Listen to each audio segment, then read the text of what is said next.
Hi everyone, this is Josh with Josh Wright Piano TV. Today I'm going to answer the question about whether a digital keyboard is enough to learn the piano, some of the advantages and disadvantages, and if you can actually learn piano on a digital keyboard. There are a lot of differing opinions about this question, and I'm here to be practical and flexible with each of you. I realize that a lot of my YouTube audience are people who are studying on their own. And I commend you for that. A lot of people say, if you don't have a teacher, you shouldn't be taking lessons. My number one piece of advice, if you want to get really good at piano, is you need a good quality teacher. However, I understand sometimes you don't have time to practice consistently. Sometimes you don't have the funds for a good teacher, because a good teacher usually costs a lot of money. I certainly pay my teachers a lot of money. So, is it okay to have a digital piano? Yes, it absolutely is, and I think that it is a great start for a lot of people. If you can afford an acoustic piano, go with that. But I would say a horrible old acoustic is worse than a really nice digital piano. And I'll probably get a lot of crap in the comments, so go have a heyday down there. But a good acoustic piano far outweighs any keyboard. The thing that you're dealing with in an acoustic piano, a grand piano, is when you push this down, there's a mechanism that raises a hammer that hits a string. Okay? That's very basic. So you get a particular touch, and when you get on a nice piano that has, and I think most modern pianos have this, but it's called double escapement.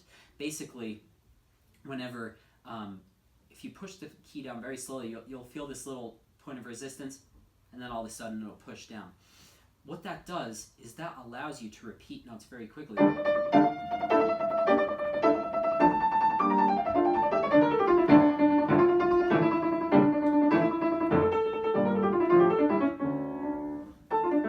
Okay, so that's useful for repeated notes. The other thing that you'll get is you'll get harmonics. Now some keyboards, actually a lot of them now, have this. So like, let's say that you're holding down C's, you play a G, I'm not holding the pedal down, or let's play a D. See, not really any harmonics there.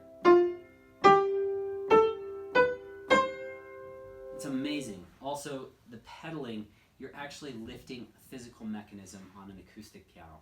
But I've spent a lot of my life practicing on a keyboard over the last 5 or 6 years for two different reasons. One of them was I was in Michigan doing my doctorate, and they had a lot of great practice pianos, but sometimes it was super late at night, or it was like -30 outside, and I didn't want to go out in the freezing cold to go to the school to do a half an hour, before bed or something. So I'd plug in headphones and I'd use my Clavinova, which you'll see shortly. Now I have a baby, and she naps a lot, and so I plug in my headphones on my Nord keyboard, which I love even more than the Clavinova. My student in New York just bought the nicest digital piano, in my opinion, you can buy, which is the Yamaha N series. They have an N1, N2, and an N3. He bought the N2. The N1 is the model below it, and then obviously the N3 is bigger, and it's almost like a little miniature grand piano. Those are amazing because they've come up with the mechanism that's actually lifting a hammer. The bad thing is you're not actually causing a hammer to hit a string and for that to make the soundboard vibrate. It's not real, but it is really good. So while an acoustic piano is the superior way to go, this is a Steinway Model O, kind of like a dream piano for me, to be honest. I love Hamburg Steinways, and we got very lucky. We found this. We had saved for a very long time for it and purchased it. And it's my one of my favorite pianos I've ever played on. It has a gorgeous singing tone that I love.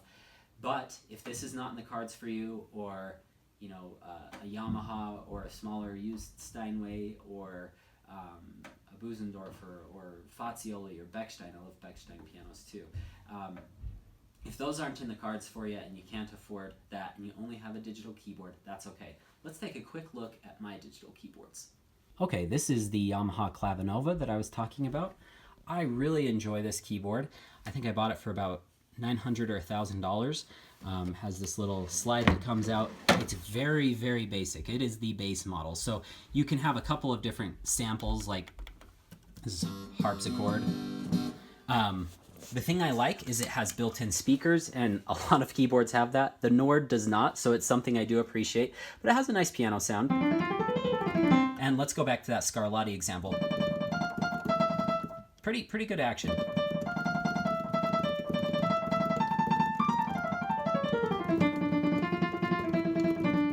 So you're definitely not sacrificing too much with this keyboard.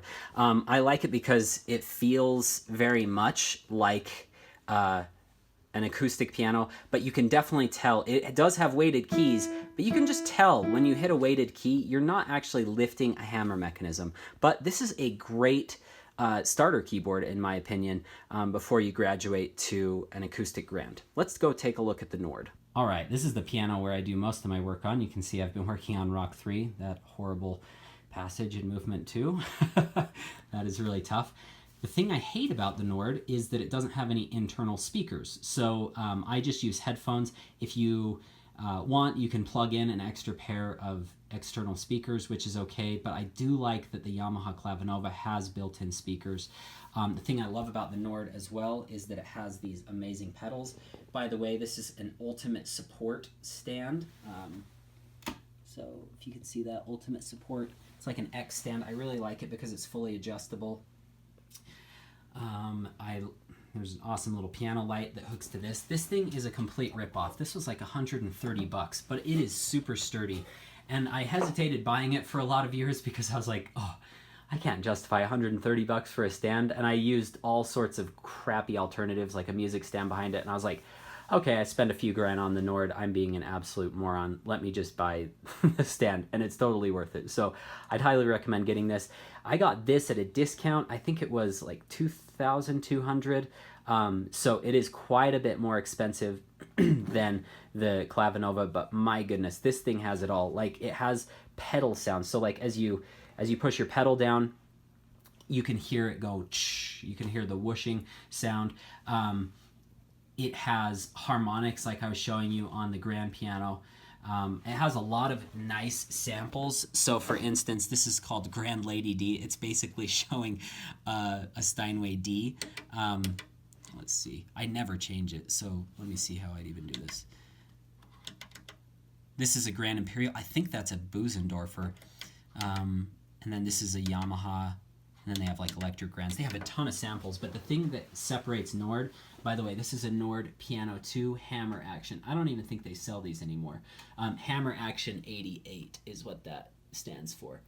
I think they have like Nord Piano 3 or 4 now. So, and if you get the Nord Stage 2, it has like a ton of awesome buttons that you can manipulate the sound for. I gig with this keyboard a lot, and I'm going to tell you a story that most of you will probably roll your eyes at, but my wife and I sometimes play concerti to end my concerts. So I'll play like a full classical concert on a Steinway, and then we don't want to pay the extra, $500 to $1,000 out of our artist fee to bring in another grand just for one piece. So we'll set up this Nord, and most of the time that's in like an arena, or we've even done outdoor concerts, or we've done things in gymnasiums or different places that aren't like acoustic concert halls that probably would have a second grand piano.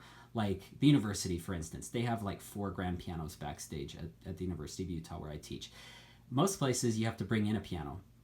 And we plugged this into the same sound system as our Steinway Hamburg O, because the local Steinway dealer said, this is Christmas time, we're out of Steinways for that night, would you be willing to use your own piano? So we said, yeah, we'll cart it out there. So we paid to have it carted out, and then we plugged in the Nord to the same sound system, and you wouldn't believe it, but my wife has amazing ears, probably better than mine, and I was just playing a little something on the Nord, and she said, wow, our piano sounds really good through those speakers. And I was like, that wasn't our Steinway, that was the Nord.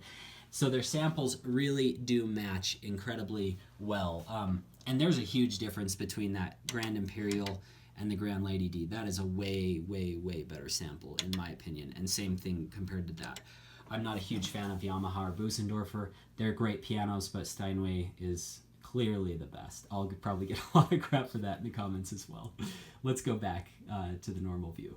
All right, that sums it up. So always go with the grand piano Steinway when you can. Work down from there. I'd probably hit the Nord if you're mostly going to be using headphones when you practice. If you're wanting to actually play out into a room, I might go with something with built-in speakers, because that actually is a pain to get the extra speakers, the stand, the bench, everything. The Yamaha comes with it all. It's about $1,000. You can get all sorts of different price ranges with Yamaha. I stuck with the basic Clavinova model. There are many other wonderful keyboards, but I just don't know enough about each. I haven't tested each one individually. I've mostly just tested those two, and then thousands of acoustic pianos. So I can confidently say that you will not reach your full potential in piano if you're on a keyboard, but you can make great strides, and it's a great place to start, and it's okay. Do not let these dumb purists that say, oh, you can only develop on a Steinway, or you can only develop on a grand piano. That's ridiculous. You can learn so much on a keyboard. But if you want to get to the higher levels of technique, you absolutely do need a grand piano. So I hope that clears up this question. I get this question constantly, so I think I needed to make a video. If any of you have any questions, my email is josh@joshwrightpiano.com. You will see a card for my #1 video course if you want to check that out. You'll see my website with all of my lessons listed. You'll see a subscribe button down here, and you'll see more videos over here that you can continue watching if you're interested. Thanks so much for joining me today. Good luck in your practice sessions.